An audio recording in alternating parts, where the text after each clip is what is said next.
Hello students, my name is Abhishek Shrivastava. आज हम synchronous generator यानी अल्टरनेटर का वाइंडिंग फैक्टर के बारे में पढ़ेंगे। और वाइंडिंग फैक्टर बेसिकली दो तरीके के होते हैं। एक आपका होता है कॉइल स्पैन फैक्टर और एक होता है डिस्ट्रीब्यूशन फैक्टर। तो इसको कैटेगराइज करते हैं हम लोग। एक आपका है कॉइल स्पैन फैक्टर और पिच फैक्टर, जिसको केपी और केसी दो से रिप्रेजेंट किया जाता है। दूसरा आपका आता है डिस्ट्रीब्यूशन फैक्टर। डिस्ट्रीब्यूशन फैक्टर इसे केडी से रिप्रेजेंट किया जाता है। तो कॉइल स्पैन फैक्टर और पिच फैक्टर जिसे बोलते हैं केपी और केसी, और दूसरा है डिस्ट्रीब्यूशन फैक्टर जिसे बोलते हैं, जिसको डिनोट करते हैं केडी से। इसके पहले हम लोग ये समझ लेते हैं कि शॉर्ट पिच वाइंडिंग और फुल पिच वाइंडिंग क्या होती है। तो शॉर्ट पिच वाइंडिंग को समझ लेते हैं, शॉर्ट पिच वाइंडिंग, और दूसरा हम लोग समझ लेते हैं full pitch winding.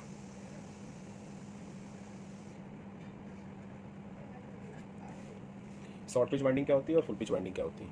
Short pitch और फुल पिच वाइंडिंग में अगर हम लोग देखेंगे तो शॉर्ट पिच वाइंडिंग का एक, मान लीजिए कि 4 पोल की मशीन है और स्लॉट जो दिए गए हैं वो 96 स्लॉट दिए गए। तो अगर हम लोग यहाँ पर कैलकुलेट करें स्लॉट पर पोल, स्लॉट्स पर पोल जिसे n से रिप्रेजेंट किया जाता है, तो 96/4 इज इक्वल टू हो जाएगा 24 स्लॉट्स पर पोल। 24 स्लॉट्स पर पोल में अगर हम लोग कैलकुलेट करें तो हमारे एक पोल पे 24 स्लॉट्स हैं। 24 स्लॉट्स में मान लीजिए कि आपने जो वाइंडिंग की है वो आपने 20 स्लॉट में वाइंडिंग की है। तो वाइंडिंग जो स्पैन आपने किया है वो है आपका 20 स्लॉट्स।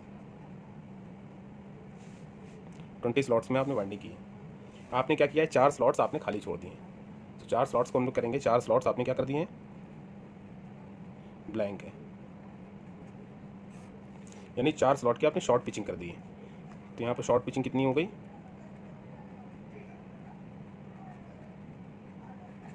4 स्लॉट्स की।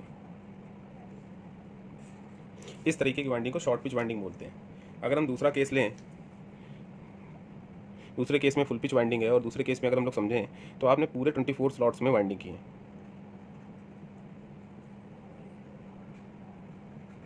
आपकी फुल पिच वाइंडिंग कहलाती है। कहने का मतलब ये हो गया कि एक फॉर एग्जांपल लेके हम यहाँ पर 6 स्लॉट्स ले लेते हैं। 6 स्लॉट्स में अगर आपने केवल 4 स्लॉट्स में वाइंडिंग की है और 2 स्लॉट को आपने खाली छोड़ दिया है, तो ये आपका क्या हो गया, शॉर्ट पिच वाइंडिंग हो गई।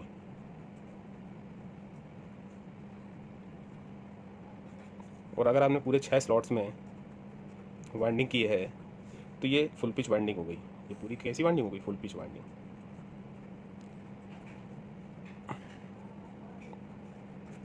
ठीक है, तो हम लोग समझते हैं इसको कि कॉइल स्पैन फैक्टर क्या है। Coil span factor, coil span factor में हम लोग बेसिकली ये याद रखेंगे कि कभी भी कोई फैक्टर अगर हम लोग वाइंडिंग से संबंधित निकाल रहे हैं तो हमारा ऊपर फेजर सम होगा और नीचे आपका अर्थमेटिक सम होगा। अब इसको हम लोग समझते हैं किस तरीके से आपका कॉइल स्पैन फैक्टर चल रहा हो रहा है। तो यहाँ पर मान लीजिए कि आपने किसी स्लॉट्स में जो वाइंडिंग की है, कोई 4 स्लॉट हम ले लेते हैं। एक पोल पे मान लीजिए 4 स्लॉट हैं और 4 स्लॉट में आपने पहले वाले में वाइंडिंग की, दूसरे में वाइंडिंग की, तीसरे में की और चौथा आपने छोड़ दिया। चौथा स्लॉट आपने छोड़ दिया। तो हर स्लॉट का यहाँ पर हम लोग ने कैलकुलेट करेंगे कि हमारे हर स्लॉट का एंगल कितना है। आपको पता है कि एक पोल जो होता है वो 180 डिग्री इलेक्ट्रिकल के लिए रिस्पॉन्सिबल होता है। तो आपका एक पोल पे 4 स्लॉट हैं, तो एक स्लॉट का एंगल कितना होगा, beta is equal to 180/n, यानी 180/4 इज इक्वल टू 45 डिग्री। तो यहाँ पर आपने 3 स्लॉट में आपने वाइंडिंग करी और चौथा स्लॉट्स आपने छोड़ दिया है। तो इसका मतलब ये हो गया कि आपने जो वाइंडिंग की है वो केवल 45 multiplied by 3 is equal to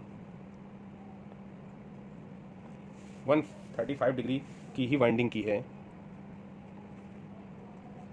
और आपने 45 डिग्री का एक एंगल, इलेक्ट्रिकल एंगल छोड़ दिया है।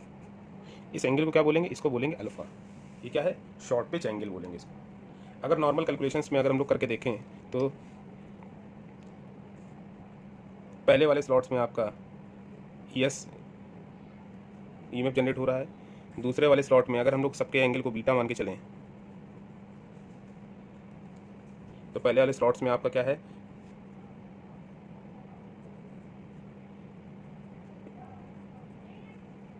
तीसरे वाले स्लॉट्स में भी आपका अगर एक तरीके से देखा जाए तो ये यहाँ पर भी बीटा होगा और ये भी आपका एक तरीके से ES होगा। चौथे वाले स्लॉट्स में आपको ने वाइंडिंग नहीं की तो आपका जो टोटल EMF जनरेट होगा वो केवल इन 3 स्लॉट्स का जनरेट होगा। लेकिन अगर हम लोग शॉर्ट पिचिंग के केस की बात करें तो आपने नॉर्मल एक EMF जनरेट किया, दूसरा EMF जो है वो आपसे अल्फ़ा डिग्री पे होना चाहिए, लेकिन वो अल्फ़ा डिग्री वाला एंगल आपने छोड़ दिया है, तो जो EMF आपका जनरेट होना चाहिए वो ये जनरेट होना चाहिए। ये अल्फ़ा है तो ये आपका अल्फ़ा/2 होगा। कैसे आया, ये ट्रायंगल का रूल है, या 90 डिग्री का परपेंडिकुलर डालेंगे, यहाँ से आपको सॉल्व करेंगे तो आपका नॉर्मल जो E आएगा फेजर सम वो आ जाएगा 2ES cos अल्फ़ा/2। अगर अर्थमेटिक सम करेंगे तो अर्थमेटिक सम आपका इसका आ जाएगा E arithmetic is equal to, ये आपका फेज़र है, ये आपका अर्थमेटिक है, ये हो जाएगा 2ES। अगर हम लोग कॉइल स्पैन फैक्टर के फार्मूले में रखें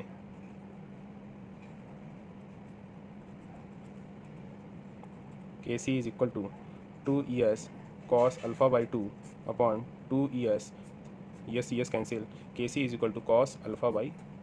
ये आपका अगर शॉर्ट पिच वाइंडिंग फैक्टर या कॉइल स्पैन फैक्टर, ठीक है। तो इस तरीके से हम कॉइल स्पैन फैक्टर को कैलकुलेट करते हैं। इसके आगे अब हम लोग बढ़ते हैं कि डिस्ट्रीब्यूशन फैक्टर क्या होता है। डिस्ट्रीब्यूशन फैक्टर को समझ लेते हैं।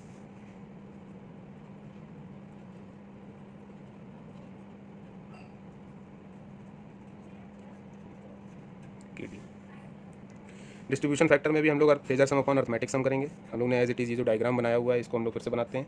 मान लीजिए पहले वाले स्लॉट में आपका ES जनरेट हुआ, दूसरे वाले स्लॉट में आपका बीटा ये हो गया, तीसरे वाले स्लॉट में अगर हम लोग आगे बढ़ें तो आपका ये आपका बीटा डिग्री पे आ गया, ये भी ES है, ये भी आपका ES जनरेट हो रहा है। इस तरीके से चौथे वाले स्लॉट्स में आ गए तो यहाँ पर भी आपका बीटा हो गया, ये भी ES जनरेट हो रहा है, ठीक। यहाँ से अगर हम लोग देखें तो ये आपका E जनरेट हो रहा है, इसको ER मान लेते हैं, और ये टोटल जो आपका आ रहा है ये आपका सॉल्व होके एक एंगल हम लोग यहाँ पर मान लेते हैं O, एक पॉइंट, इससे हम लोग सभी पॉइंट पे रेडियस खींच देते हैं। आप मेन कॉन्सेप्ट को समझिए, ठीक। मान लीजिए m number of the slots हैं,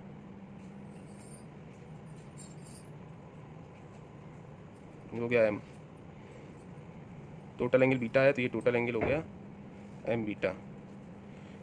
ये मिडिल पॉइंट पे हमने यहाँ पर 90 डिग्री डाला तो ये हो जाएगा आपका आधा एंगल m बीटा/2। यहाँ से हम एक 90 डिग्री पर एक पॉइंट डालेंगे, ये पॉइंट 90 डिग्री, तो ये हो जाएगा बीटा/2, क्योंकि ये टोटल एंगल कितना है, बीटा है। जब इसको हम लोग सॉल्व करेंगे तो आपका क्या आ जाएगा फैक्टर के हिसाब से, फैक्टर इज इक्वल टू हो जाएगा फेजर सम अपॉन अर्थमेटिक सम, फेजर सम अपॉन अर्थमेटिक सम। फेजर सम में अगर हम लोग कैलकुलेट करेंगे तो फेजर सम आपका क्या आएगा, फेजर सम आपका E is equal to 2ES sine m बीटा/2।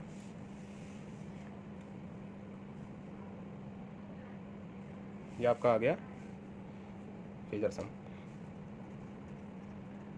और अर्थमेटिक सम में अगर हम लोग लिखेंगे तो आपका आ जाएगा 2ES m साइन बीटा/2, क्योंकि m number of the slot हैं, स्लॉट पर पोल पर फेज हैं, m number of the slot पर पोल पर फेज, तो उसके अकॉर्डिंग अगर हम लोग देखेंगे तो अर्थमेटिक सम ये आएगा। अगर इसको हम लोग इस क्वेश्चन में रख दें तो डिस्ट्रीब्यूशन फैक्टर आपका क्या आएगा, डिस्ट्रीब्यूशन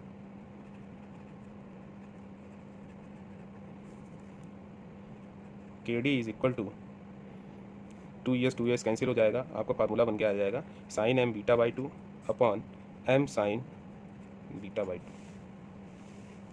यही आपका डिस्ट्रीब्यूशन फैक्टर है और यही आपका कॉइल स्पैन फैक्टर है, आप देख सकते हैं। तो आशा है आपको समझ में आया होगा। कोई भी अगर क्वेरी हो, कोई क्वेश्चन हो तो आप कमेंट बॉक्स में कमेंट करिए। आप नए हैं तो चैनल को सब्सक्राइब कर लीजिए। आगे हम लोग इस पर न्यूमेरिकल सॉल्व करेंगे और इसको और समझने का प्रयास करेंगे कि कॉम्पिटिटिव लेवल पे आपको कितनी चीज़ें दिमाग में रखनी है और किस तरीके से इस क्वेश्चन को सॉल्व करना है। Thank you so much.